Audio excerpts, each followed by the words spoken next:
My dear students, welcome to my YouTube channel GCS chem. আশা করি তোমরা সবাই ভালো আছো। আমি আজকে দুটো বিষয় নিয়ে আলোচনা করব। একটা হচ্ছে অরবিটাল বিষয়ে আলোচনা করব, অরবিটালের এক্সিস্টিং প্রবাবিলিটি নিয়ে আলোচনা করব, আর একটা এনার্জি লেভেলে ম্যাক্সিমাম কয়টা ইলেকট্রন অ্যাকোমোডেট করা সম্ভব সেটা আলোচনা করব। আসলে আমরা শুরু করি অরবিটাল দিয়ে। তো অরবিটাল কাকে বলে সেগুলো আগে সেটা বিষয়টা আমরা বোঝার চেষ্টা করি। আমি এখানে ডেফিনেশন দিয়েছি, সেটা আগে দেখো।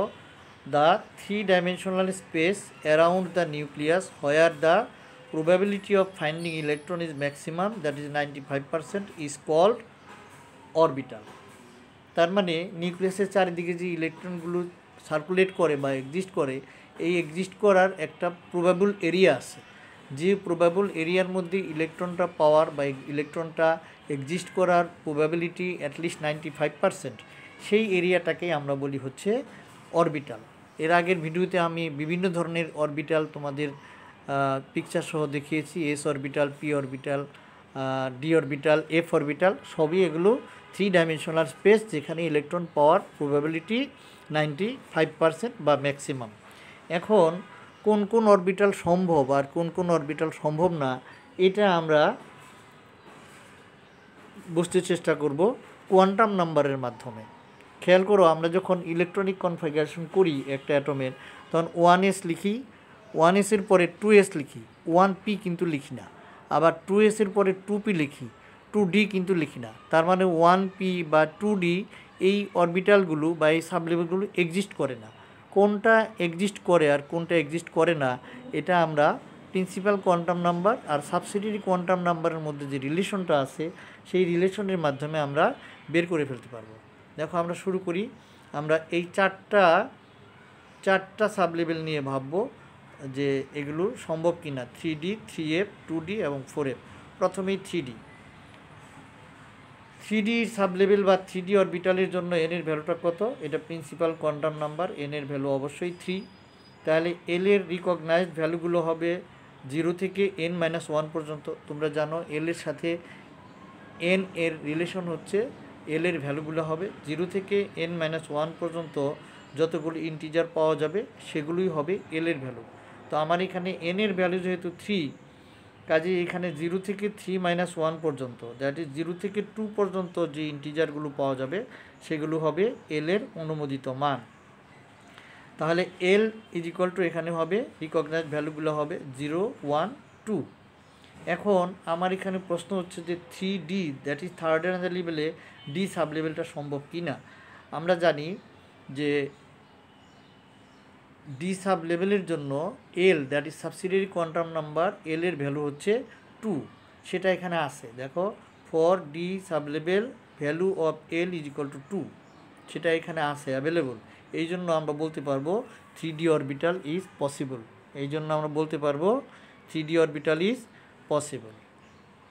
আশা করি বিষয়টা বুঝতে পেরেছো। তবুও আমি বেটার ক্লারিফিকেশনের জন্য আরও 3টে এক্সাম্পল দেব। যেমন ধরো 3F অরবিটাল।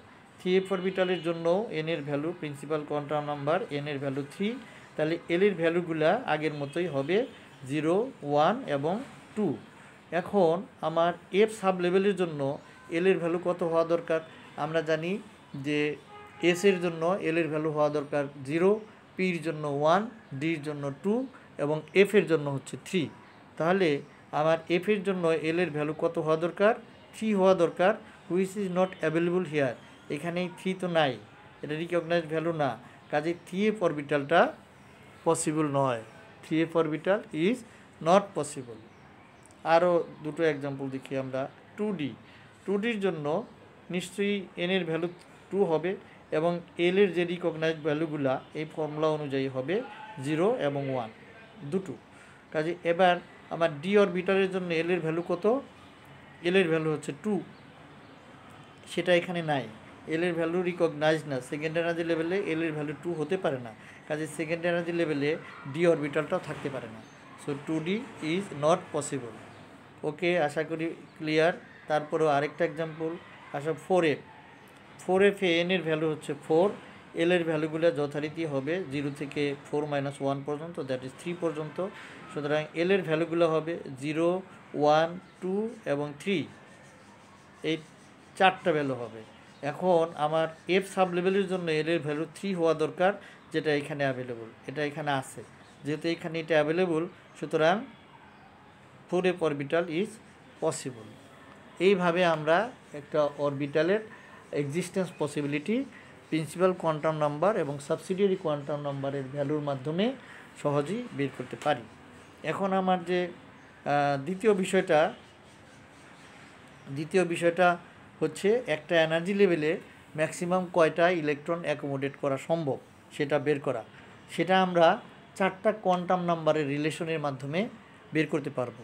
আমি এর আগের ভিডিওতে বলেছি যে কোয়ান্টাম নাম্বার হচ্ছে 4টা নাম্বার যারা একটা আরেকটার সাথে interrelated, they are interrelated to each other. এই ইন্টার রিলেশনের মাধ্যমে আমরা একটা এনার্জি লেভেলে ম্যাক্সিমাম কয়টা ইলেকট্রন থাকতে পারে সেটা বের করে ফেলব। এটা একটা টেবিল ফর্মে আমি প্রেজেন্টেশন করেছি তোমাদের বোঝার সুবিধার্থে। দেখো, 4th এনার্জি লেভেলের জন্য প্রিন্সিপাল কোয়ান্টাম নাম্বার এন এর ভ্যালু হবে 4।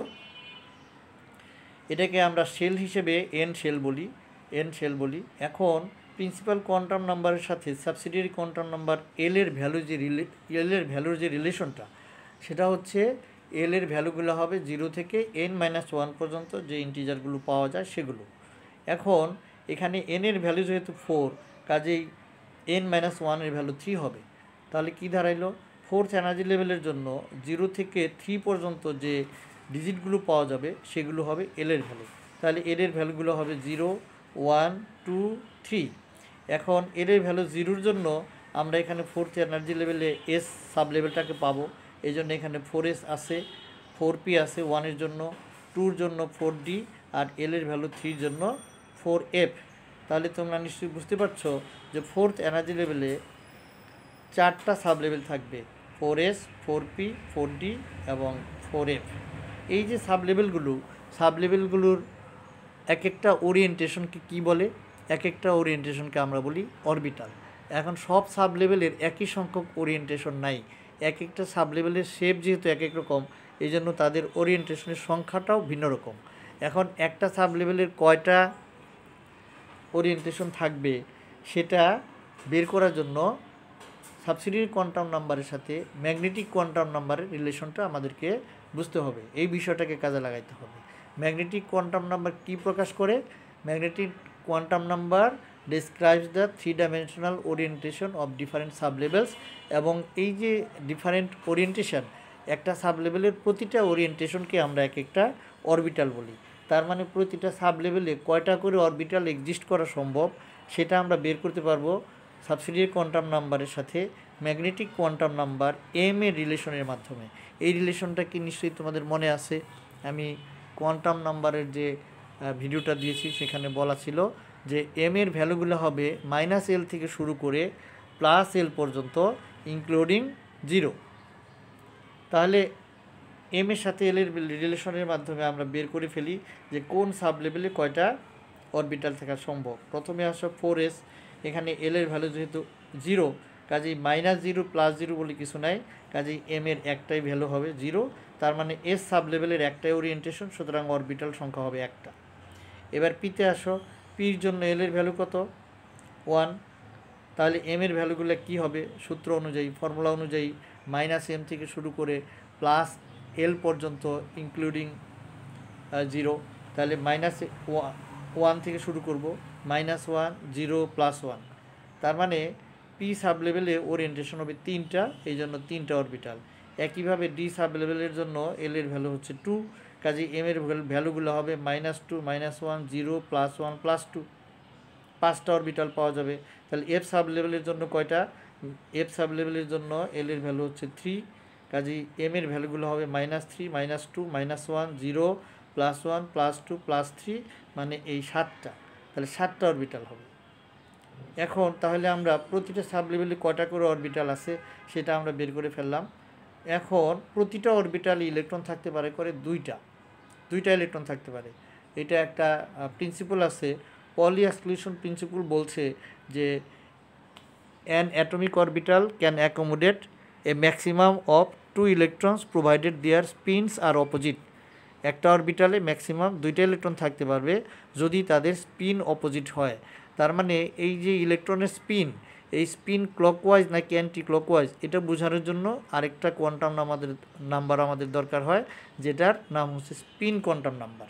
তাহলে দেখো আমার এস সাব লেভেলে একটাই ওরিয়েন্টেশন আছে, একটা অরবিটাল আছে, এই অরবিটালে 2টা ইলেকট্রন থাকবে, একটা অ্যান্টি ক্লকওয়াইজ স্পিনিং হবে, সেটার জন্য এসের value that is spin quantum নাম্বারের ভ্যালু হবে +½ আর একটা ক্লকওয়াইজ স্পিনিং হবে, যেটা অ্যান্টি ক্লকওয়াইজ স্পিনিং হবে সেটার জন্য +½ আর ক্লকওয়াইজ স্পিনিং যে ইলেকট্রনটার হবে সেটার জন্য -½ তো এখানে যেহেতু একটাই অরবিটাল 2টা ইলেকট্রন থাকে, কাজে স্পিন কোয়ান্টাম নাম্বারের এখানে 2টাই ভ্যালু। কিন্তু 3p অরবিটালে 6টা, 3p সাব লেভেলে 3টা অরবিটাল আছে, কাজে এখানে 3 দুগুণে 6টা ইলেকট্রন থাকবে। এই 6টা ইলেকট্রনের জন্য 3টা ইলেকট্রনের স্পিনিং হবে অ্যান্টি ক্লকওয়াইজ +½ আর 3টা ইলেকট্রনের স্পিনিং হবে ক্লকওয়াইজ, সেটা হচ্ছে -½ তার মানে 3টা ক্লকওয়াইজ স্পিনিংয়ে থাকবে, অ্যান্টি ক্লকওয়াইজ স্পিনিংয়ে থাকবে, আর 3টা ক্লকওয়াইজ স্পিনিংয়ে থাকবে, মোট ইলেকট্রন থাকবে 6টা। একইভাবে আমার 4ডিতে অরবিটাল আছে 5টা, 5 দুগুণে 10টা ইলেকট্রন থাকবে, তার 5টার জন্য +½ আর বাকি 5টার জন্য -½ এইভাবে 10টা ইলেকট্রন থাকবে।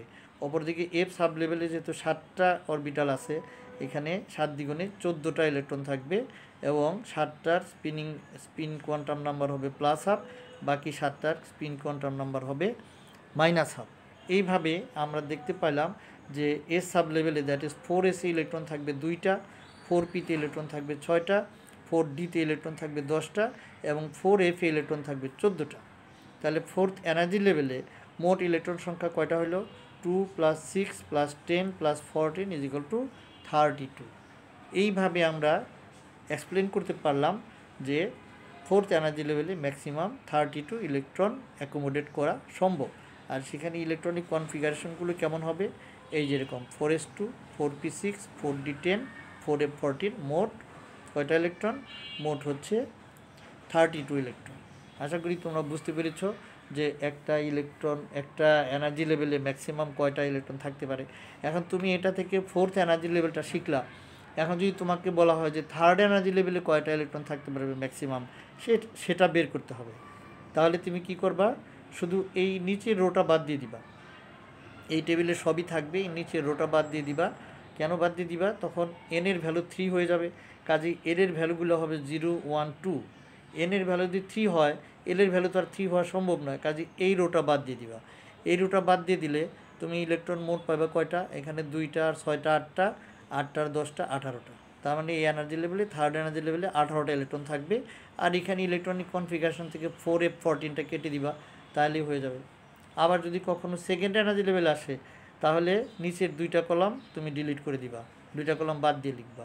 তাহলে সেই ক্ষেত্রে 2s মানে তুমি পাইবা 2টা ইলেকট্রন, আর 2pতে পাইবা 6টা ইলেকট্রন, মোট 8টা ইলেকট্রন।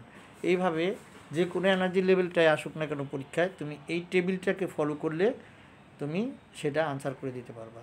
আশা করি তোমরা বুঝতে পেরেছ। ভিডিওটা খুব ধৈর্য সহকারে ধীরে ধীরে দেখবে, একবারে বুঝতে না পারলে আরেকবার দেখবে, তাহলে আশা করি তোমাদের 100% আইডিয়া ক্লিয়ার হয়ে যাবে। আর এই ভিডিওর ডেসক্রিপশন বক্সে আমি এটার পিডিএফটা দিয়ে দিব। এটা ভালো লাগলে তোমরা লাইক করে আর বন্ধুদের সাথে শেয়ার করো।